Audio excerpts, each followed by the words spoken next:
பண்ணிட்டோம். இப்போ நாங்க தக்காளி பறிக்க போறோம். தக்காளி வாங்க போயிட்டு பறிக்கலாமா? பவுல்ட்டு இங்க பாருங்க, கண்ணாடி பால் ரோஸ் போட்டு அழகா இருக்கு. எங்ககிட்ட ரோஸ் செடி அங்க இருக்கு. அக்கா நான் கூட இரு இரு பாருங்க ஃப்ரெண்ட்ஸ், தக்காளியோட ரெட் கலர்ல அழகா பழுத்துருக்கு. இப்போ நம்ம இதை பறிக்க போறோம். பறிச்சாச்சு. வாங்க அடுத்த தக்காளி பறிக்கலாம். இப்படி நான் பறிப்பேன். சரி, அடுத்த ரெண்டு தக்காளி நீ பறி. கனி அடுத்தது பறி.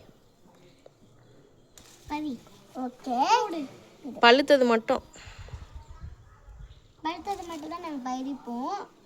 ஓகே, இந்த மாதிரி வீட்டை சுத்தி நிறைய செடி வளர்த்துருக்கீங்களா? நீங்க கமெண்ட்ல சொல்லுங்க. பாருங்க, அப்படி டூர்மெண்ட் மாதிரில வச்சு விளையாடுவாங்களே படிக்காட்டுல, அது மாதிரி உருண்டா இருக்குல்ல. தக்காளியும் உருண்டையா தான் இருக்கும். இந்த தக்காளி வச்சு என்ன பண்ண போறீங்க?